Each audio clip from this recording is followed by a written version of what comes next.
Harper Teen and Harper Audio present The Shadow Mission by Samim Sarif, performed by Nicola Barber.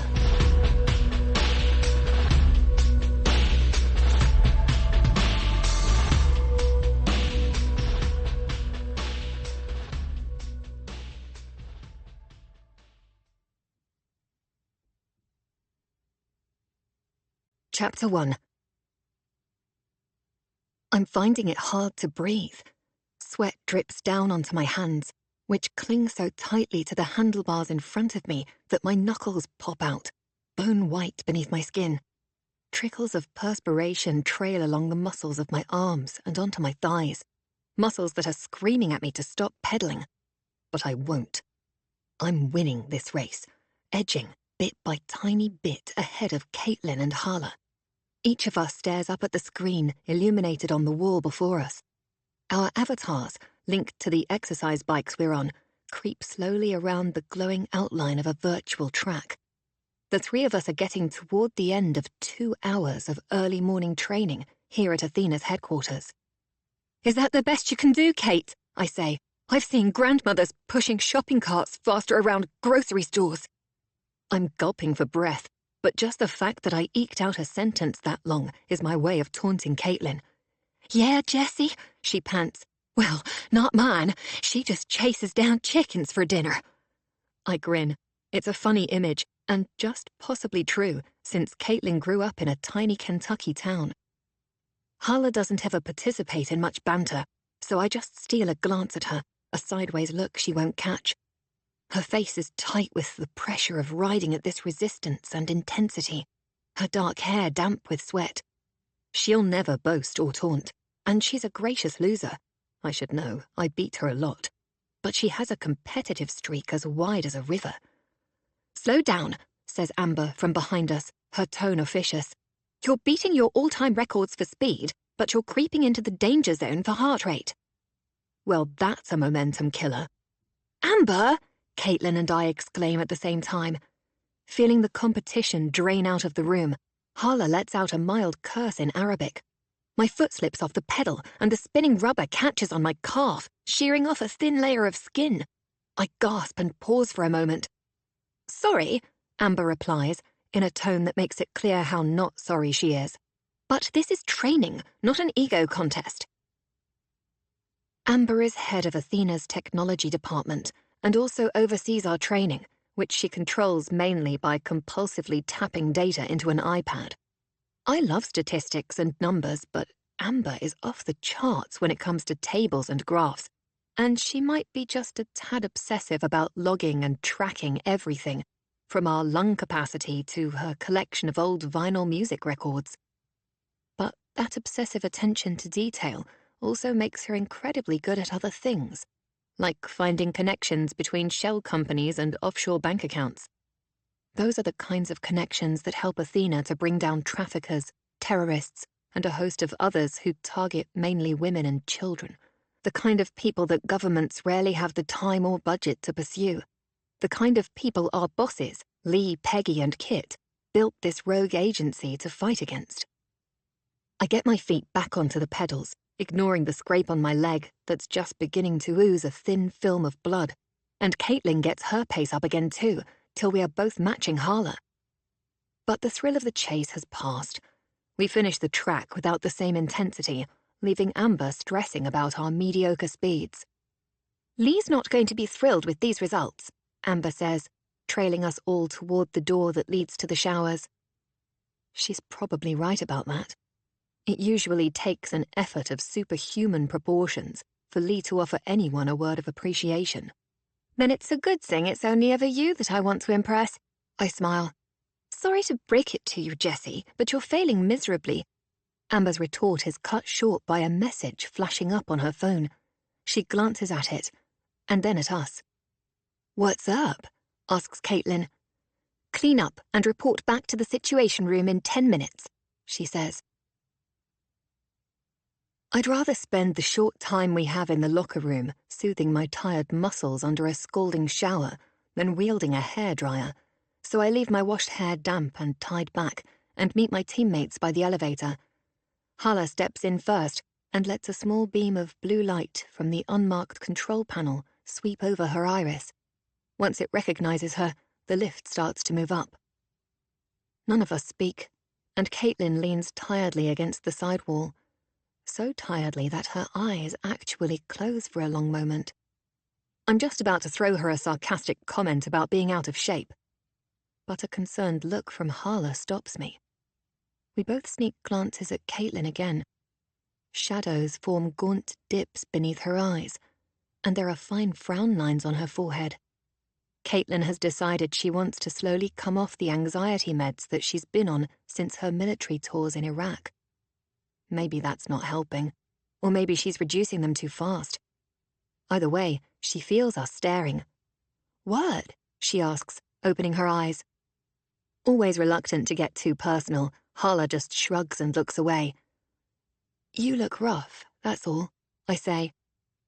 A tiny sigh escapes Caitlin's lips, a sound that's almost apologetic. I wait for her to elaborate, but the elevator door opens and she chooses not to answer, but to stride out ahead of us into the corridor that leads to the Situation Room. Coming down to meet us, as he always does, is Thomas. Like Amber, Thomas has been integral to Lee's team since he was out of college. He runs Lee's many agendas, anticipates her requests, arranges her meetings and travel, and yet to call him an assistant feels like it misses the point. It's more like he's an extension of Lee's brain, at least the part that organizes the insane schedule she keeps. "Good workout?" Thomas asks by way of greeting. "Workout?" I sniff. "It was a bit tougher than your usual jog around the park." Thomas smiles, unfazed by my sarcasm. His hair is swept back and perfectly styled. His three-piece suit and shirt are crisp and wrinkle-free. He sports a pink tie and delicate silver cufflinks. I'm quite sure that when Thomas slipped out of the womb, his parents asked, "Boy or girl?" and the midwife said, "Neither. You have a beautiful, healthy men's fashion ad." The door of the Situation Room clicks open at the touch of Thomas's pass card, and he holds it for us to enter, reserving a special smile for Harla as she passes him. Thomas has a crush on her. It's become apparent to all of us over the past months, from the longing looks he throws her, not to mention the way he always manages to stock the Situation Room with Harla's favorite bran muffins, green apples, and mint tea. It's crossed my mind that maybe it's more than an unrequited attraction, that maybe they're seeing each other. But since Thomas is the soul of discretion, and Harla would rather eat dirt than reveal much in the way of feelings, I haven't been sure. Thomas sits beside Amber, who has staked out her usual spot at the long table, surrounding herself with multiple laptops and tablets. Across from us are all three of the Athena founders. Li Chen taps on her phone, which sports a very cool red leather case that matches her crimson-tailored suit. As the head of one of the world's largest privately owned technology companies, Li projects the kind of self-assurance that gives everyone the impression that she is definitely in charge. And not just of Chen Technologies, but of the entire universe. Kit Love, another co-founder, also happens to be my mother. In stark contrast to Li, she wears faded blue jeans, a printed silk shirt, and cowboy boots. My mother is a music star, or used to be, and wherever she goes, she always just feels like someone you need to pay attention to. Between Kit and Li sits Peggy Delaney, one of the first African-American women to be a US ambassador to the UK. Peggy is also a trained lawyer, and a woman whose global connections always manage to surprise us. Nobody wears a Chanel suit or a string of pearls better than Peggy, and on top of that, she's just one of the kindest people I've ever met. Of everyone in this room, it's usually Peggy who will get up to greet us all with hugs. But today, even she makes do with brief smiles of welcome. There's a nervous tension hanging in the air, and we all settle in quickly. "Let's begin," says Li. "Time is of the essence." Briskly, Amber flicks a picture onto the screen. A 60-year-old man with a thick beard flecked with grey, heavy eyebrows, and small, sharp eyes. It's a face we have become familiar with. Imran is from Pakistan. He is the tribal leader in the village where Peggy, Lee, and Kit opened a school for girls 2 years ago under the auspices of the United Nations. And he took it upon himself to burn down that school while the girls and their teachers were still in it, because he believed that girls should be married off by the age of 14. Lee, Kit, and Peggy lobbied and fought for justice, and got absolutely nowhere. It was a dark few months, but something did change in the end. When no government would help and the UN seemed tied up in political knots, all 3 women took a stand, a deeply secret stand, and our agency, Athena, was born. As you know, Imran escaped any consequences for what he did, Lee says. Unusually, she seems emotional and tries to cover it by talking more quickly. And as you also know, we've done our best to track his movements ever since. It hasn't always been easy, but we've had help from this man, Asif. His twin daughters died in Imran's attack. A new photo pops onto the screen. A young man with high cheekbones, a light growth of beard, and eyes that look older than the rest of his face. Kit's eyes flicker away from the photo, a tiny muscle in her jaw clenched. It was Kit who convinced Asif to put his daughters back in school when he was afraid of what Imran and his Taliban backers might do. To say it still haunts her would be an understatement. But at least now she deals with it through her work with Athena rather than by staring at the bottom of an empty vodka bottle. Asif gets information from Imran's housekeeper and passes it to us. The housekeeper is a man who's worked with Imran for years. He's been very helpful. How? Hala asks. Amber chips in. He's helped us keep tabs on which phones Imran uses, so we can always monitor him. He switches handsets and SIM cards like he's changing underwear, rather frequently. And now, something's come up through the phones. She pulls at the ends of her spiky purple highlighted hair, tense. Imran is planning a terror attack in India, says Lee. What kind of attack? I ask, sitting up. We don't know. What's the target? I try. We don't know that either. Lee looks pained at the admission. What do we know? Asks Hala, biting into a muffin. We know it's happening tomorrow at 4:30 a.m. Indian time. The 3 of us start to look at our watches and phones, but Amber spares us the math. That's in just over 13 hours from now, she announces, her voice serious. Where? Caitlin asks. Somewhere in Mumbai, we think. Somewhere in Mumbai? A city of, 20 million people? I ask, stressed. How are we supposed to protect the target? You're not, Kit says. You're going to track Imran on the ground and find out what the target is. He's gone completely dark in the past few hours, burner phones included. It's standard practice for terrorists ahead of an attack, to reduce the chances of being caught or foiled. Peggy chimes in. You have to keep it clean and simple. No fighting, and minimal danger to the 3 of you. Amber will outline possible strategies as you fly out. And once you know the target, I have a direct line to the Indian ambassador here, and we can get the Indian police involved to stop the attack. Peggy's long and illustrious diplomatic career has left her with a wealth of contacts all over the world. I don't doubt she can arrange an intervention in another country.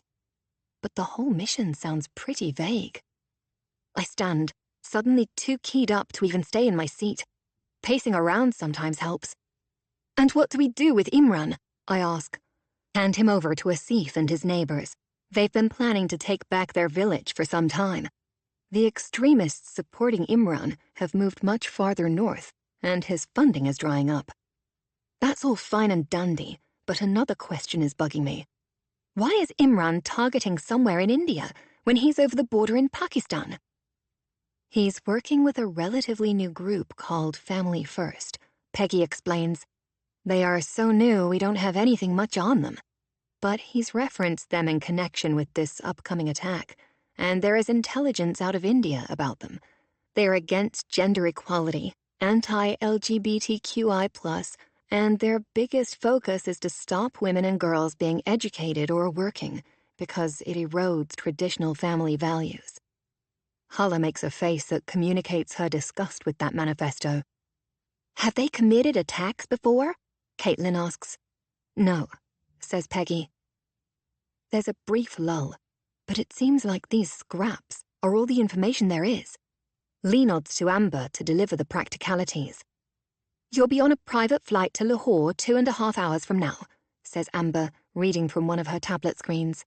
"Can't we leave sooner?" I ask. "It's not a walk in the park arranging private planes to places like northern Pakistan," replies Amber crisply. "I've done my best, and the plane you'll take is faster than a commercial flight. You'll be in the air for just over 7 hours. When you land, a stealth helicopter will be waiting for you. Caitlin will pilot.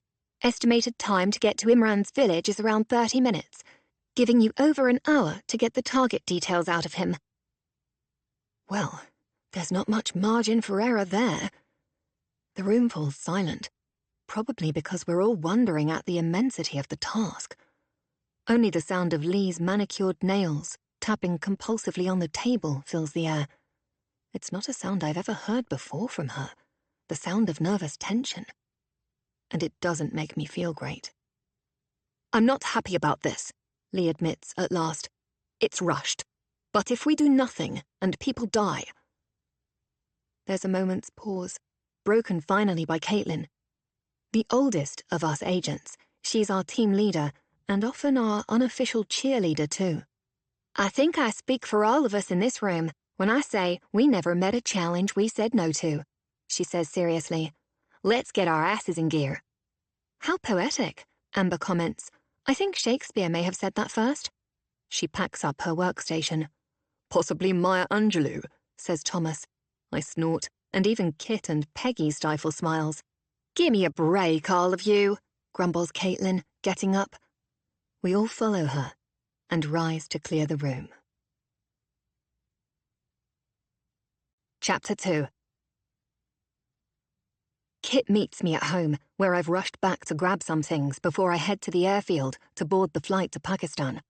We live together in an expansive house in Notting Hill, a part of London that Kit moved to 15 years ago. It's not as manic as the middle of the city, but there are still a ton of great places to hang out, good restaurants, and lots of vintage clothing shops where Kit can satisfy her occasional shopping cravings. It takes me about 10 minutes to pack. Everything I need is within reach, and though the inside of my closet might look like the aftermath of a burglary, I know where everything is. When I'm done, I haul my backpack into Kit's bedroom, an oasis of distressed wood floors, crisp white linens, and subdued modern art. My mother has lit a couple of citrus candles, sending warm flickers of light onto the pure white walls. The sounds of whale song and ocean waves issue softly through the ceiling speakers. These weird soundscapes are apparently designed to enhance our well-being, but I find it a bit disorienting to hear crashing breakers on some Hawaiian beach when there's only a little green English lawn outside the window. Kit is busy rummaging around in the vast expanse of her walk-in closet. "I have to go," I call.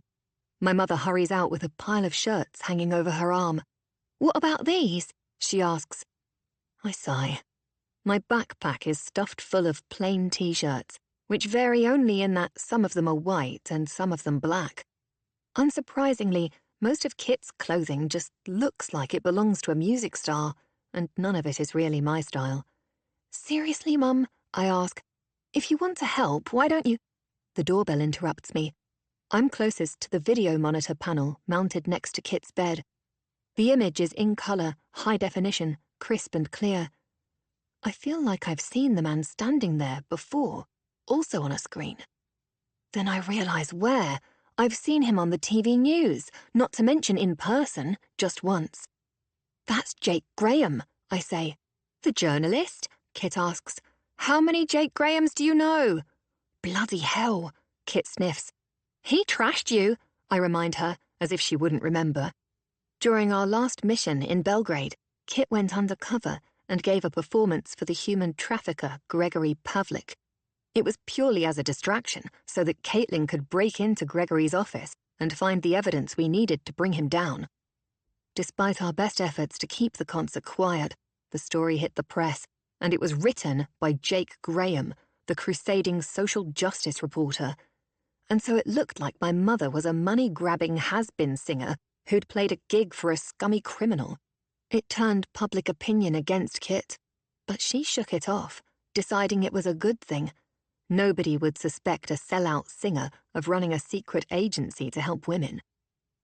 The bell rings again, long and hard. I stay quiet and wait, watching the wheels turn in Kit's mind. Stop worrying, I tell her. Jake has no idea that Athena exists. I know, but it's just better that he doesn't connect you to me, she says, just in case. Then don't answer it, I suggest, but she takes a step toward the stairs, toward the door. I need to find out why he's here. She flicks on the recording app on her phone and pockets it. Listen from up here, Jess, and stay quiet, okay? I nod. Kit disappears down the stairs, while I stay out of sight at the top of the landing, sitting comfortably so that I won't have to move a muscle. Kit opens the door and there's a wary exchange of pleasantries. Like the pushy reporter that he is, Jake asks if he can come in, but Kit doesn't let him pass the threshold. What do you want, Jake? She asks. Look, Kit, I know my piece about you and Pavlik must have hurt, but people have a right to know the truth, he says. Do you make a point of apologizing in person to everyone you expose, or is there something else you want from me? I smile. I can just imagine Kit's steely stare. I want to talk about Cameroon, Jake says. That wipes the smile off my face. I lean forward, straining to catch every word, to sense Kit's response. The country in Africa, you mean? Isn't that where Cameroon is? Or is it the Caribbean? Wonders Kit. Jake makes a slight noise, maybe a laugh, maybe a snort of disbelief. What do you know about those schoolgirls who were saved by an unknown private army a couple of months ago? He demands. Unknown private army? That would be us. For a moment I'm a little bit flattered that just the three of us agents on the ground in West Africa gave someone the impression of a whole platoon. Jake, I'm busy and you're talking in riddles. If you have something to ask me, contact my manager or my PR firm. Their email addresses are on my website. You're friends with Peggy Delaney, right? Another left-field question.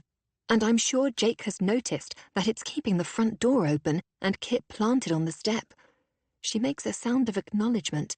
There are pictures of Kit and Peggy everywhere, from the White House to Pakistan, so there's no point in denying it. Peggy was helping the Cameroon government take care of those girls. I bumped into her at the embassy. That freaks me out even more, because I was with Peggy when Jake spoke to her at the embassy. I am 100% sure he wouldn't remember me, though. I bite tensely on a nail. Okay, 95% sure. Jake's still talking. That was right after the operation in Cameroon, the attack on Ahmed. Boy, he's really smart, planting a name that we know well just to see if it sticks. But my mum is smarter. Who is Ahmed, for Christ's sake? Kit sounds exasperated. No explanation from Jake. A bit of shuffling, then. Here, this is a female soldier. Do you know who it is? Jake asks. There's a short pause, during which I imagine Kit is looking at whatever image he's showing her. Are you serious? It's grainy and, well, it's not even in focus. Jake, I'm sorry. Even though you made sure I can't walk down the street without someone spitting at me, I kind of respect your reporting. But you're really pissing me off right about now, and if you don't take a hike, I'll call the police. I can't tell if you're for real, says Jake.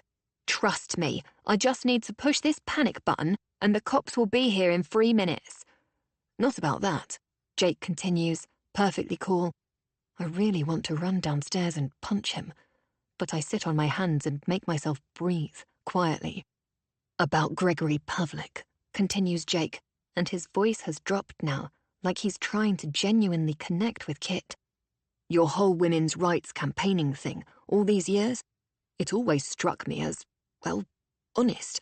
And then you go and sing for a notorious trafficker. It doesn't feel right, Kit. There's a long pause. I lean forward, straining to listen. With Pavlik, I'm not proud of it, but I needed the cash. Kit lies, managing to sound broken by the admission. That's what you wanted to hear, isn't it? Now go to hell, she says, her voice quavering. The door slams, cutting off Jake's reply. I wait where I am. Kit stands silently by the front door for a moment, then trudges up the stairs and jerks her head for me to follow her into her bedroom.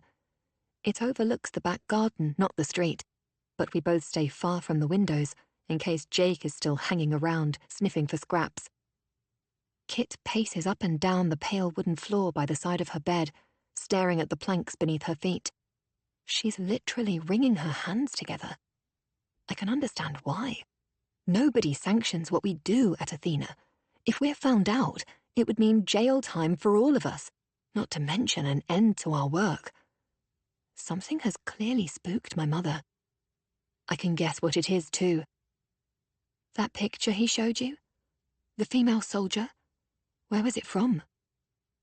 From the mission we ran in Cameroon. My stomach drops. Was it me? There's a brief moment of relief when Kit shakes her head, but then my mother looks up, her face pinched with worry. She brings a hand up to rub her forehead, and the hand is trembling, just a bit, as her grey eyes meet mine. It was Caitlin, she says. Chapter 3. The air up here in the northern hills of Pakistan is fresh and touched with scents of pine and herbs. It's also pretty damned cold, especially when you're at the open door of an airborne helicopter. I scan over the landscape below, green and vague through the night vision contact lenses that are irritating my eyes. There's certainly not much down there at 3 a.m. in the way of lights, or vehicles, or factories, but there could be people, hidden, watching. This particular region isn't under the control of religious extremists anymore, but there's no reason why insurgents and fighters might not still be living in the tiny hamlets and caves that dot the barren countryside. The cold grasps at me, eating into my bones, as Hala and I crouch at the door of our stealth copter. Caitlin lowers the aircraft, carefully, painstakingly, close enough to the rocky ground that we can both jump down and start running. Our chopper is so quiet that we can barely hear the soft whir of the blades whipping the air as Caitlin flies up and away from us. We've landed about a mile from Imran's village so that we don't attract attention, and we race over the rough landscape on foot, our pace steady, our feet hitting the ground together.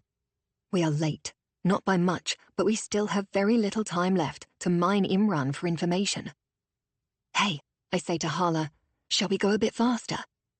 All three of us are connected to each other for sound, so a whisper is all it takes to communicate. She just nods, but picks up speed. I didn't think it would be this cold, I add. I decide not to bother with any more attempts at conversation. The fact is that even on a good day, Hala isn't the world's chattiest person, in her native Arabic or in English. I've seen professional mime artists that have better small talk. Anyway, we're nearly there. The village begins with a long straggle of homes built along the dirt track that passes for a main road. I'm 100 yards due north of where I dropped you. Let me know when you're 5 minutes out for pickup. Caitlin's Kentucky drawl is so full and warm in my ear that it's like she's standing right next to me. The sound of her instruction, the knowledge that she's back there, waiting, with her hand on the helicopter controls, ready to spirit us out of here, calms the rising tension I feel as we move toward our target. As we run through the village, we circle past the main cluster of houses and huts. And then I see it. Hala follows my gaze to a patch of empty land that holds rows and rows of small clay pots. Each one is filled with oil, and each one burns with a small, persistent flame. Flames of remembrance. We both slow down for just a moment, out of respect, watching those oil lamps cast their tiny sprays of light into the black night. This is the place where the village school used to stand, before the 23 young girls and 2 teachers inside it were killed. These gentle lights are a memorial, one for each death, but the flickering fires only remind me of the brutal arson attack that took those lives. I try not to, but I can't help but imagine what it must have been like to be inside when the doors were nailed shut. Maybe those kids and teachers heard some hammering but thought it was the last bits of building work and just carried on with a math lesson. Maybe they ignored the soft slosh of kerosene on the outside walls and didn't even hear the fizzing strikes of the matches that followed. Beside me, I feel Hala shudder. A noise attracts our attention. Someone's approaching through the solid black of the night, emerging from among the main cluster of homes. Hala and I step behind a wall and pull up the scarves that are swathed around our necks, masking our faces. We watch as a man pauses, looking around. Through my night lenses, his outline is clear, despite the black clothes he wears. He carries a long, thin knife in his hand, and, by the stretched skin of his knuckles, I can tell that he's grasping it hard. The darkness is too thick for him to see us, though he seems to sense us as we circle closer. But by the time he turns, my hand is on his knife, my foot has kicked up behind his knees, and he drops to the ground, while I press his own blade hard against his throat. Hala is right behind me, ready to help, but I've got this. "State your name," I whisper. "Mary Poppins," he whispers back. Really, I don't know where Amber comes up with these code words. Maybe it livens up her desk job at Athena. I lower the knife away from the man's throat, and Hala shines a tiny LED flashlight into his face. It is the face we were expecting. His eyes widen as he takes us in. My guess is that he wasn't expecting two young women to be the ones dropping in to help him take back his village. He rises to his feet, then shakes hands with both of us. It's a polite gesture, and somewhat rare in this part of the world where, sometimes, men don't think it proper to touch a woman who isn't their wife. "Asif," he whispers, giving us his real name. We just nod mutely in return. Turning away, Asif leads us off into a tight alleyway between small wooden pens where goats and donkeys are tethered up for the night. As we approach the end of the narrow lane, he points to a stone building with barred windows. "This is the village jail," he explains. "When you are finished with Imran, we will keep him here and put him on trial." Imran was arrested at the time of the arson attack. The international uproar meant that the police could hardly leave him untouched.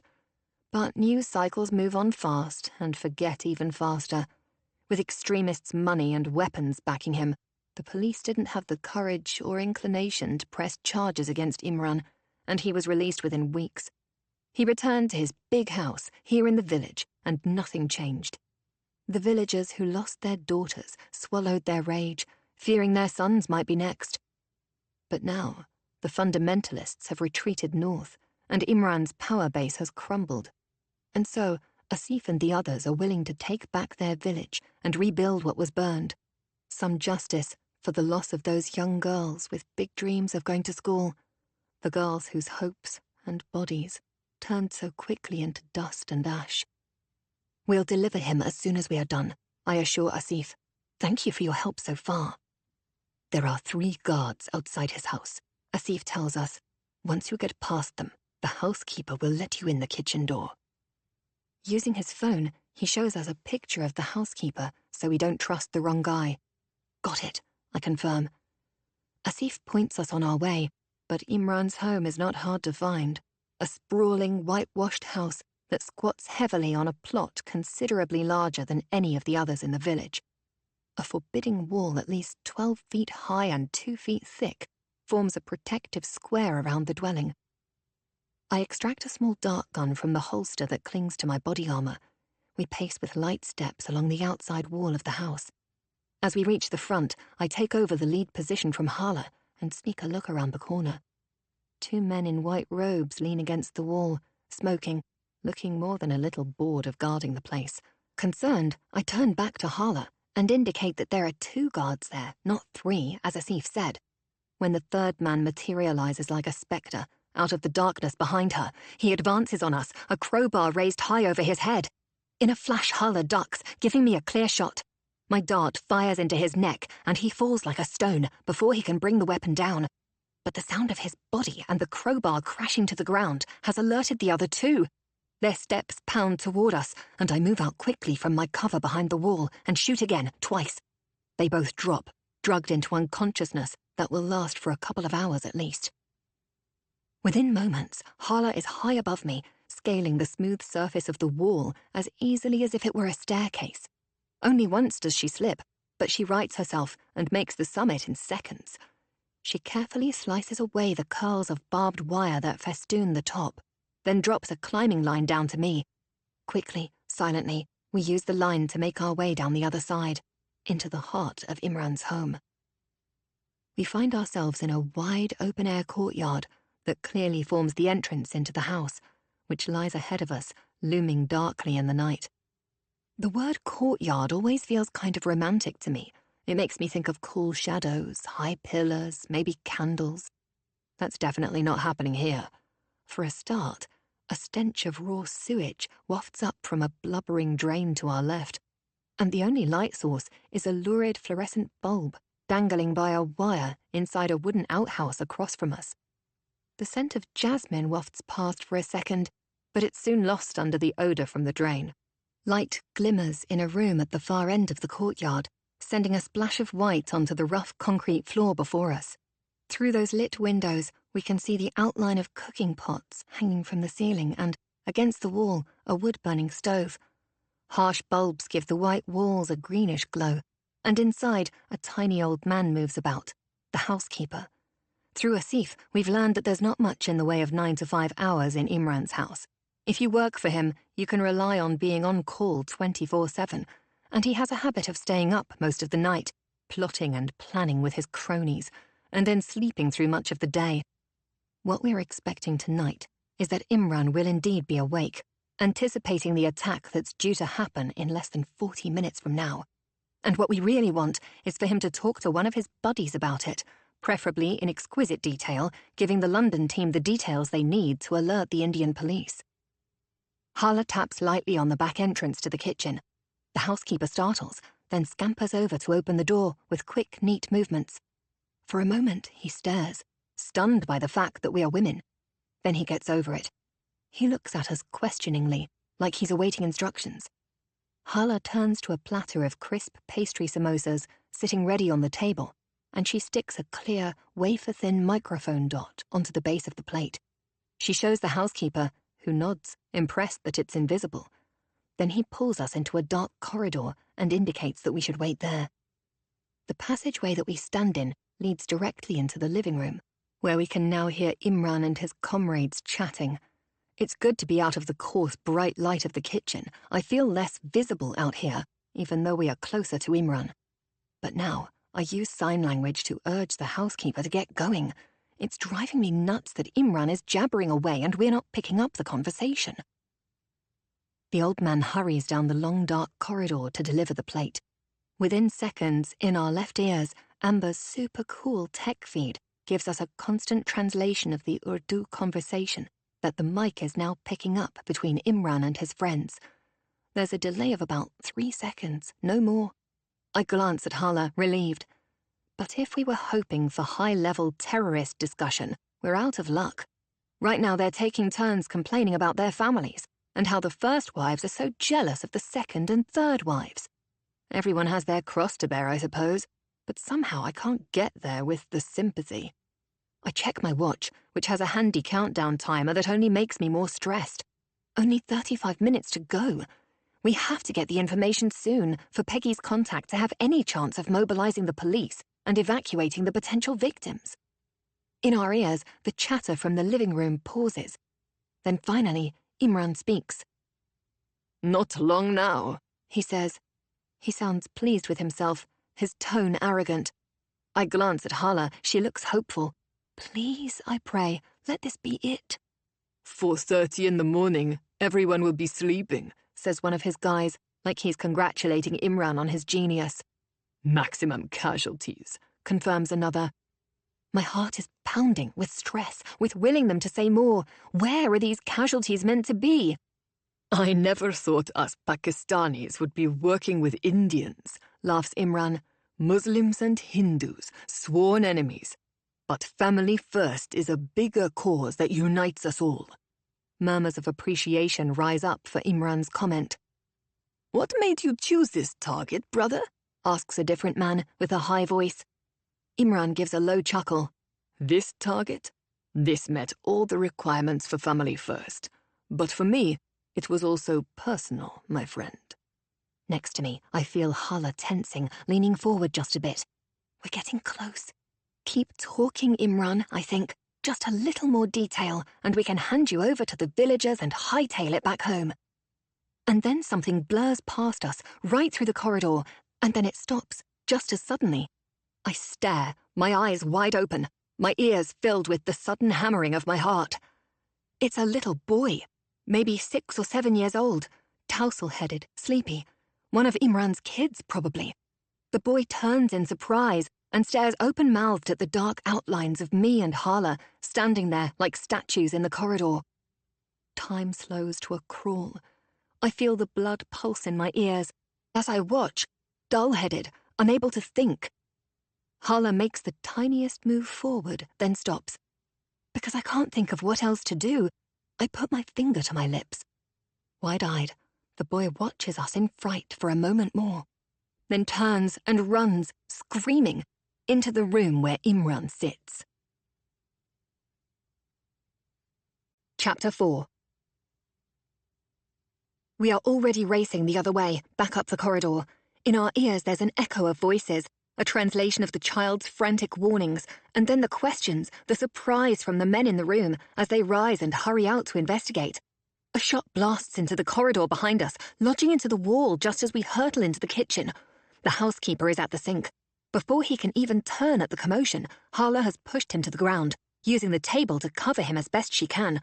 Hala and I throw ourselves out into the courtyard, but more shots come, splintering the door moments after we run outside. "The outhouse!" I call to her. Desperate for cover, we both dive into the wooden building across from the kitchen door and pull out weapons. She has a real gun, I have my dart pistol. The team in London is hooked up to the feed from tiny body cameras sewn into our clothing. Amber's voice comes in. "Just intercepted a text. Imran's requested backup." Now, Lee's voice sends an order into our ears. "Extract now from the house." "On my way," Caitlin replies. I peer around the outhouse doorway and shoot, first one, then another of Imran's friends. Both fall, drugged. Then I get the third. Suddenly alone, Imran drops to the ground for cover and lies there, waiting, a pistol in his hand. I don't want to shoot him with a dart because if he's tranquilized, he can't talk. In my ear, Caitlin comes in. "I'm approaching the south wall." But we can't move. We're in a standoff with Imran. He's not stupid, he knows where we are. He's seen 3 of his men drop from shots fired from our direction. Through a crack in the wooden wall, Hala and I watch his head lift off the ground, looking our way. Without getting up, he raises his gun at the outhouse. His bullets will blast through the rotting wood like a fist through a paper bag. So quickly that I hardly feel her, Hala pushes me aside and rolls herself out of the door. Imran's hand sweeps across to track her, but she shoots first, getting him in the elbow. He screams and drops his gun. I'm out in a flash, running toward Imran. He flails his other arm out, looking for the gun, but my boot moves it out of his reach. I scoop it up and press it to Imran's head, holstering my dart pistol. At the kitchen door, women and children cower, drawn downstairs by the sound of gunfire. Hala fires into the air and barks at them to stay back. The kitchen door slams shut, leaving us alone with Imran in the courtyard. "We have him," I say on my comms. "Get out of there," Lee says. "This is not the plan." But if we leave, Imran gets what he wants. The attack in India will happen. I ignore Lee and push Imran's head down closer to the ground. "What's the target?" I bark. He turns to me, fleshy lips protruding from a dry beard. His mouth opens as if to speak. I lean down close to hear him. But he only spits at me. Gross! I push the gun harder into his scalp. "Incoming car carrying 2 guys. ETA 3 minutes," says Caitlin from the copter. "This is a mess. Get over to me now." "I'm bringing Imran with us," I tell Caitlin. "Lee?" Caitlin asks. There's hesitation from London, which is all the permission I need. I yank Imran upright as the copter lowers down just outside the wall. Holding our captive between us, Hala and I hustle him outside and through the downwash from the helicopter blades, pushing us back like a small hurricane. But we get him to the door. With one arm useless, bleeding from his gunshot wound, Imran is not able to fight us off. "Can you control him?" Lee asks. "Taking Jesse's lead on this," replies Caitlin. Hala clambers into the chopper and hauls Imran up by the shoulders while I push him in from behind, with the gun thrust into his back. I follow him into the open door as the chopper starts to rise from the ground. Below us, a car screams to a stop outside the house, and 2 men jump out. They appear smaller and smaller to me as we take off and climb higher, but I get a glimpse of them opening up the trunk of the car and pulling out something large. But I leave Caitlin to keep tabs on them. I have Imran to deal with. He watches us, focused, alert, not complaining at all about the injury to his arm. It's bleeding everywhere and must be painful as anything. Put your good hand behind you, Hala instructs. Still facing my gun, Imran obeys. Hala pulls out plastic ties to attach Imran's uninjured hand to the frame of the copter. But even as she tries to secure him, we both see something streak past the window and explode into the air just behind us. What was that? I ask. They have a SAM, Caitlin says grimly. A surface-to-air missile. I feel tension, even more tension, flood my veins. They'll get a lock on us. Those things are accurate, I reply, stressed. I'm using ECMs, she says. Electronic countermeasures can help confuse things, and there is another explosion, but also another miss. Hala glances at me in relief, but now Caitlin makes a steep turn and banks upward, and in the back we all tumble over each other. I'm on the floor of the helicopter, with Imran flung on top of me. Hala staggers up, looming above us, and grasps Imran by the collar to pull him off me. We're out of missile range, reports Caitlin from the pilot seat. Okay back there? I don't reply, because even as Imran turns and gets up onto his knees, with Hala's fingers grasping his tunic, I realize he's pulled the dart gun out of my body holster. I kick my leg up at his hand, at the gun, but he turns and shoots it at Hala. Her eyes widen in shock before she collapses onto the floor, drugged. Caitlin glances back at us, cursing under her breath. As Imran tries to turn the dart gun on me, she twists the chopper from side to side, throwing him off his feet. I'm tossed around too, but at least he can't hit me with a dart. On the floor, Hala rolls around with the movement, out cold. I'm dizzy, but I aim a kick at Imran's wounded elbow. That puts him in enough agony for me to find my footing, struggle upright, and hit him again in the face. The dart gun drops, and Imran is on the floor between the tiny bucket seats. I'm on top of him in a flash, my knee on his chest, my hand squeezing his windpipe. What's the target? My face is right up against his. We're both sweating, stressed. His blood is everywhere, making it tough to keep my grip on his throat. Time is passing, every second, dragging us closer to some unknown attack. Unknown lives ruined, untold fear spread. All of it is pain that I have to believe we could still avoid. You CIA pigs, he hisses. You think you will stop me? So he's assumed that we're Black Ops Americans. He literally snarls and then bites at my fingers. So I snatch my hand away from his bared teeth and use it to punch his eye. I cast a look toward the front of the chopper, checking on Hala. She's still lying there, drugged. Torture is what you know, he says accusingly. Nobody will torture me. What do you want? I ask, desperate to make him talk. Freedom? Citizenship somewhere? I can arrange it. Maybe he'll believe me if he thinks I'm CIA, but you have to tell me what Family First is targeting. Frustrated, I yank at his collar. I don't want to hit him again. He's already lost blood from the gunshot wound. I don't need him passing out on me. Imran stares at me for a long moment. Then he breaks into a smile. I will tell you, he says. I wait, getting my breathing under control. Caitlin flies smoothly now, and my earpiece is silent as everyone in London waits. Only the soft chop, chop, chop of the blades of the helicopter and the dull throb of white noise in the cabin fill the space. Grasping Imran's neck, I glance at the watch on my wrist. 12 minutes to go. 2 years ago, imperialists, women imperialists, came here to my village to interfere in my culture, sending girls to a school, girls who should marry, look after families. Women have a sacred place in the family. For crying out loud, will this guy just get to the point already? It's a great story, I interrupt through gritted teeth. Now what's the target?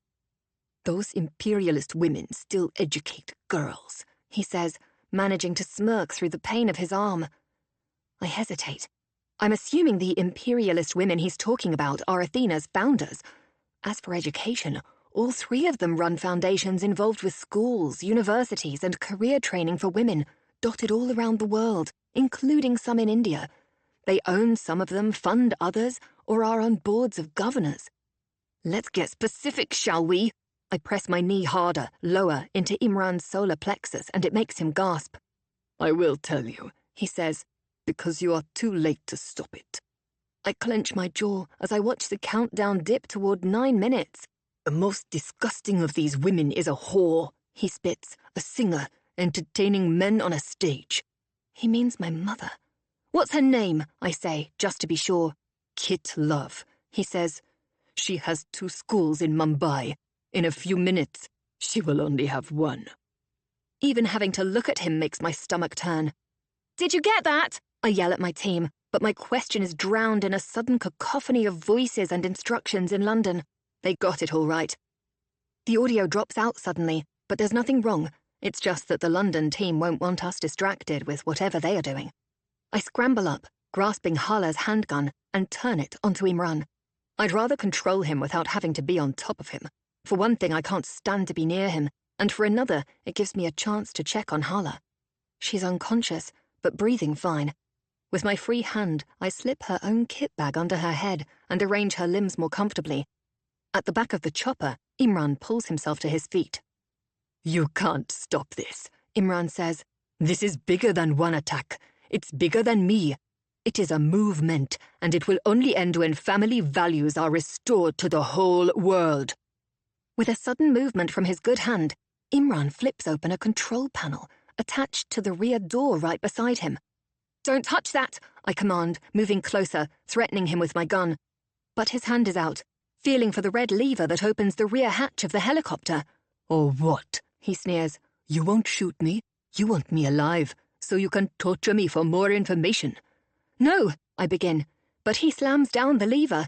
Behind him, the rear door cranks open, letting in a windstorm of icy air. What the hell is he doing? Says Caitlin from the pilot's seat, her voice rising with stress. The sheer volume of air rushing in at this altitude makes it hard to see. Water fills my eyes suddenly, a reaction to the cold, the wind. I grasp hold of the seat behind me and cling on, because my first thought is that Imran wants to throw me out of the speeding chopper. But that's not what he has in mind. As my eyes blink and clear, I watch Imran watching me. His gaze does not leave mine, and it carries an air of triumph as, cradling his wounded arm, he takes 3 steps back and falls out of the helicopter and into thin air. Chapter 5. The chopper feels strangely silent as we fly south toward the airfield where we picked it up, not even 2 hours ago. I'm in the co-pilot seat next to Caitlin. Behind us, I've settled Hala as best I can to sleep off the drugged dart that Imran hit her with. And now, on my wrist, I watch the timer count down the last few seconds toward 4:30 a.m. in India, the scheduled time of the attacks. Our communications devices, phones, earpieces, everything, are eerily quiet. The rest of our team will be frantically trying to evacuate the schools in Mumbai that Imran referred to. There are 2 boarding schools funded from the charity that Kit set up back when she made a ton of money as a recording artist. Both are focused on educating girls aged 11 to 18, and between them, they give places to around 120 students. Girls from small villages where they would usually be married off as they hit puberty, if not before.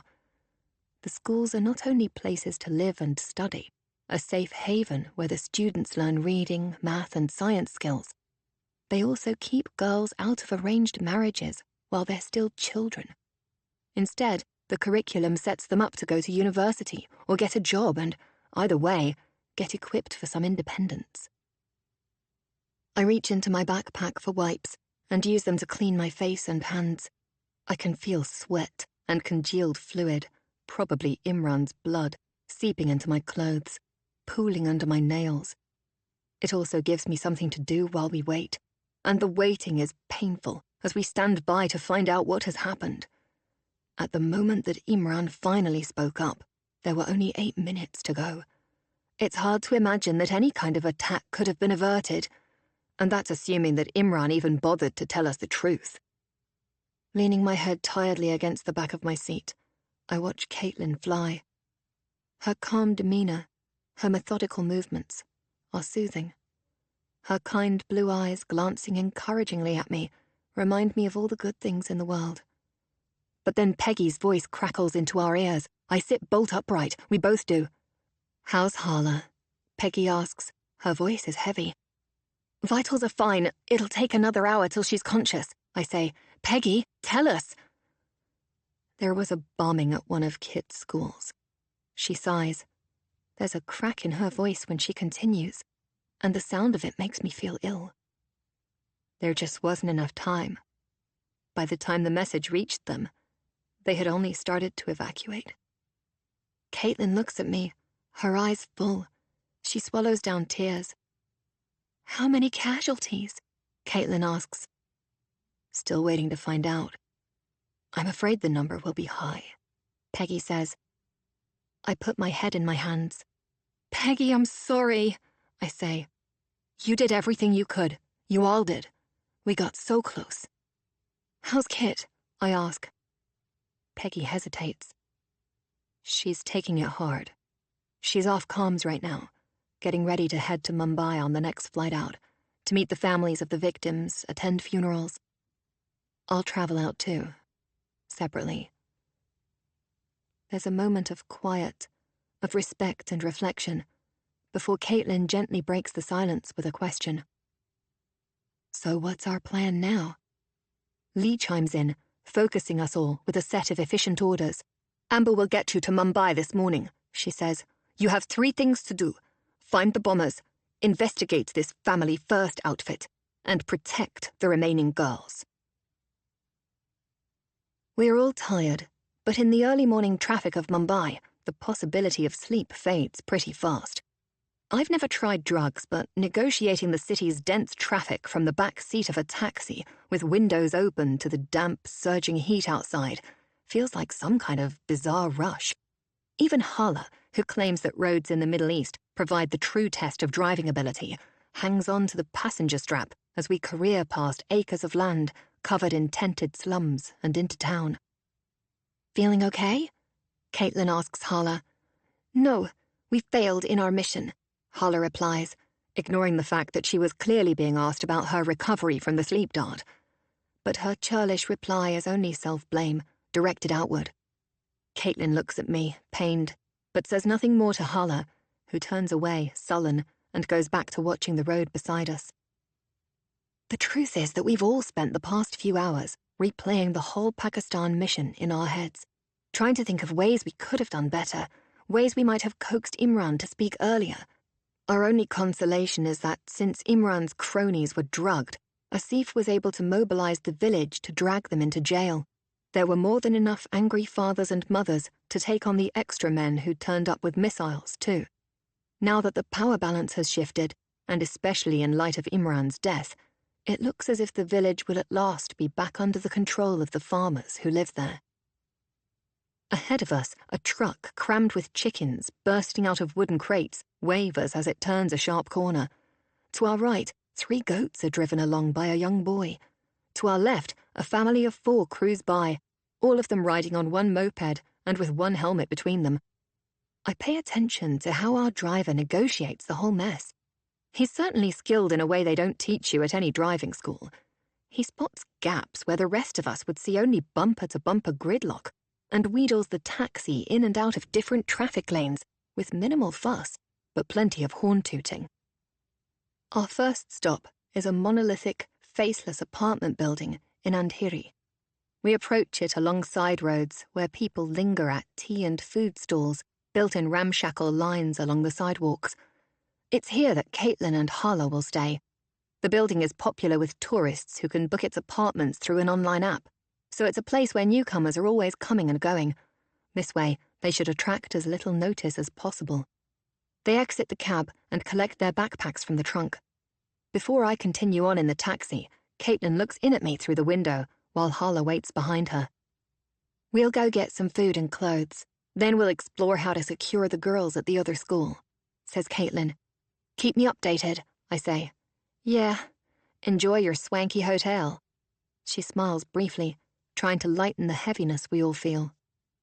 "I will," I say, giving the taxi driver the address of the hotel where Kit will be staying when she lands later today. The plan is for me to stay at the same place, posing as an investigator working for her foundation, the person she wants the police to keep apprised of their findings. I check my watch. Kit will be on the plane, mid-flight by now. She's on a commercial flight, but she'll be greeted off the plane by the airline's special services crew, who cater to celebrities and make sure they don't have to negotiate the queues at immigration with people who might gawk at them or try to snap a selfie. In the absence of any air conditioning, a fine mist of sweat gradually coats my arms and forehead as we drive. We pass a temple, tall and white and gleaming, then a shopping mall, then a line of shanty homes. They form incongruous neighbours on this one stretch of street. Soon, we veer back onto the main road, and the sea comes into focus on one side. The shoreline curves around, lined with high-end clubs, restaurants, and hotels, places that can afford to buy or rent a coveted view of the ocean.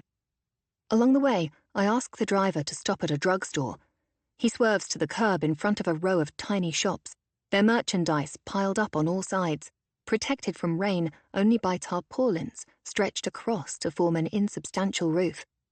But one of the vendors has all the paraphernalia of a drugstore, including the hair dye I need. Quickly, I make my purchase and get back into the taxi. As we go to turn into the driveway of the hotel, private armed guards stop the car. "What's going on?" I ask the driver. "They check for explosives," he says, "since Mumbai suffered the hotel terror attacks years ago." I watch as the guards look beneath the vehicle with mirrors on poles, check inside the seating area and trunk, and finally wave us through. The lobby is enormous, an air-conditioned, high-ceilinged, marble-paved oasis. A fountain trickles peacefully. A smiling bellman spirits my luggage up to my room. The receptionist offers me a complimentary beverage. I glance at the windows, but smoked glass now protects me from a view of the messy, busy street outside, and the soft tones of Billie Holiday singing Stormy Weather drown out any external noise that might penetrate the soundproofed windows. It's a weird contrast to the crush of life on the streets beyond. I grab a hot drink and pastry from the hotel's high-end espresso bar, then go up to my room. I unpack by opening up my bag and upending the contents onto the bed. Then I go straight into the bathroom and apply the hair color to my head. While I wait for it to work, I call Amber. "Where's my package?" I ask. "Good morning to you too," she says tiredly. "My tracking shows it was delivered to the hotel 10 minutes ago. Thanks, I'll check with the front desk." But even as I'm heading for the phone next to the bed, there's a knock at the door of my room. I open up, and a square box, tightly wrapped in layer after layer of plastic, is handed over to me. Still on the line with Amber, I take it, lock my door, and cut it open using my penknife. I smile. "Got it," I tell her, stuffing the contents into my backpack. "Good to know," she says dryly. "Send pictures of yourself. I'd like something to throw darts at." I smile and hang up. It's time to rinse off my hair and get over to the school where the attack happened. Sitting in the cab, watching my driver edge forward about 10 inches every 5 minutes, I have plenty of time to assess how the traffic works here. Most trucks have a sign on their backs asking for "horn, please." Far from blaring horns to indicate annoyance, the driver explains. Horns are used all the time to ask slower vehicles to move to one side, so that the car behind can pass. "It's a wonderful mode of communication," he explains ecstatically in lilting English. "It means everything runs smoothly." Well, that's a rather optimistic take on the traffic carnage outside our window, but I let it pass. After a few more frustrating minutes, I bail out on the bumper-to-bumper gridlock and walk the remaining mile to the school. On the way, I pass an electronics store where televisions line the windows. On each one of them, the attack on Kit's school is the major news story of the morning. In all, 11 girls have lost their lives. I pause to watch. Old photos and concert clips of my mother are interspersed with live footage of the crime scene, sealed off by police guards and reams of police tape. Family First has taken responsibility for the bomb, releasing a brazen statement that demands that foreigners stop coming to India to corrupt young women and enslave them with Western values. I feel my temples throb with anger as I watch the newsfeed. but I turn away, newly energized by my mission to track down the monsters who find it acceptable to kill young girls to make their point. As I approach the school itself, I slow down so I can scope it out from a distance. Mournful threads of smoke still curl up from a damaged roof. Blown-out windows gape emptily, and police guards are everywhere. The school sits on its own large plot at the corner of a busy city block, much of which is sealed off right now. But 2 streets along is a row of shops and restaurants thronged with people, probably locals hanging around to see what's happening in the aftermath of the attack. I choose a bustling burger place, crammed with customers, and hurry inside, making straight for the bathroom. As I empty my bag, I look at myself in the chipped mirror that sits over the sink. My hair is much darker now, almost black. It looks natural, but my skin still feels too pale for this ruse to work, surrounded as I am by Indians with a richer skin tone. But there's not much I can do about that now, other than inserting dark brown contact lenses to cover the green color of my eyes. I pull on the items that Amber had delivered to my room, khaki pants and standard lace-up shoes that pinch at my toes. Next, I button on a khaki shirt with chest pockets and epaulettes. It fits snugly on top of my skinny t-shirt. Lastly, I try on a navy cap, carrying an embroidered logo on the front and the words Mumbai Police on the side. I tug the cap down, trying to hide as much of my face as I can. Thrusting my jeans and boots into my backpack, I head out into the street, trying to look as if I know where I'm going. Walking with an air of confidence, I circle around toward the school, looking for an entry point. There are police on all the corners of the building, while at the front gates, TV news vans, photographers and reporters jostle for position. There's certainly plenty of confusion there, and because of that, a possible way to slip in unnoticed. But it also feels very exposed. Then, from the corner of my eye, I see a police van pull up to a side street. A group of 12 officers, a couple of them women, jump down and wait to be deployed. I sidle closer as someone senior in plain clothes comes over to them and barks some instructions in Hindi. They all start moving briskly toward the school, and as they duck under the police tape, I step in alongside them and move inside too. There's a sense of urgency to everyone's movements, which means no one stops to talk or look much at each other, thank goodness. I don't wear out my luck, though. As soon as I can, I drop back, a little behind the others, and duck into the first doorway that I find. I've been briefed that there are 8 classrooms in the 3-story whitewashed structure, as well as a computer room, music room, and upstairs several dorms for the girls, who are all boarders, since they often come from smaller towns and villages some distance from Mumbai. The place is empty now, of course. I'm in a corridor that leads away from the classrooms. Much farther ahead, I can see more police tape, hanging in limp ribbons around the section of the building where the explosion must have happened. There's a pit in my stomach as I think about the devastation that so recently occurred there. I make myself turn away and focus. Putting my head into each doorway, I find a large kitchen, mostly intact, and next door to the kitchen are the rooms I'm looking for, administrative offices. It's not my job to crash the heart of the crime scene and potentially mess up forensic evidence. That needs the police, coroners, and a whole host of pathologists. And presumably, they are all hard at work this morning.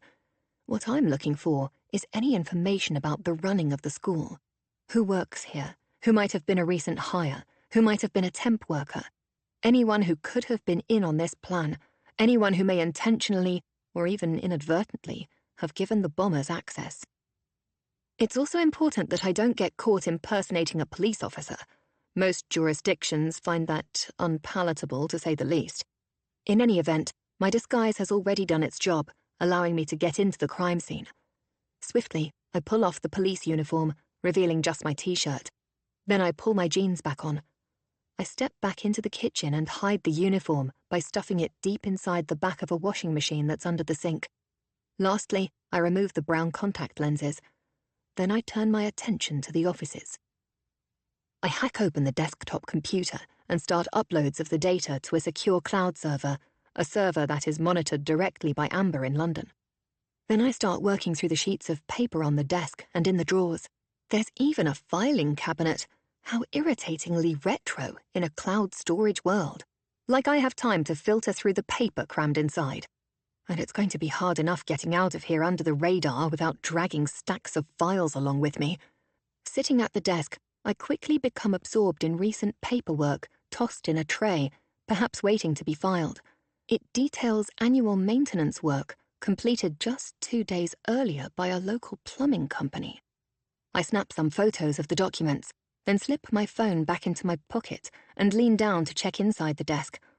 And it's while I'm down there, my head deep in a drawer, that I hear the click of a gun safety being removed. I freeze. "Put your hands where I can see them," a voice says softly. Chapter 6. I obey, raising my hands high and moving my head extremely slowly, back up above the desk. A young woman stands there, aiming a gun at my chest. But she's not in a police uniform. She wears a navy pantsuit over a crisp white shirt. Under her jacket, a badge of some kind gleams. "Look, I'm terribly sorry," I say, dusting off my own British accent but dialing it up a bit to help me sound like a fish out of water. I throw in a gulp and stutter too, like I've never seen a real gun before. "I work for Kit Love.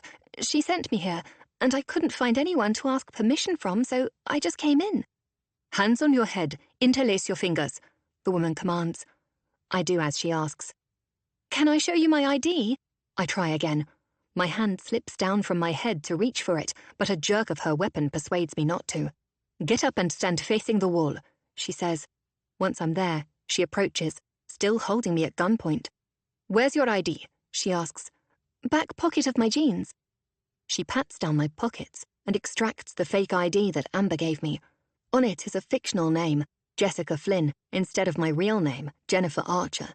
It means I still get to be called Jessie, though, which makes my life easier. At least I don't have to train myself to respond to a name that's completely new to me. The ID also has a different date of birth, one that puts me a little older than I really am. The woman gives a sound of acknowledgement. "We were told by Kit's office to expect you, Jessica. You can turn around," she says, holstering her weapon. I turn and offer her my hand. "Kit has asked me to oversee the investigation." "Detective Ria Kapoor," she says, ignoring my hand. I drop it, taken aback. She is probably mid to late 20s, my height, slim, with wide brown eyes, and improbably long lashes. Her dark hair is pulled back into a loose ponytail, and she wears no makeup, making her look even more youthful. "You seem very young for a detective," I say, taking a gamble that charm might be my best strategy. "You seem very young and not very bright for an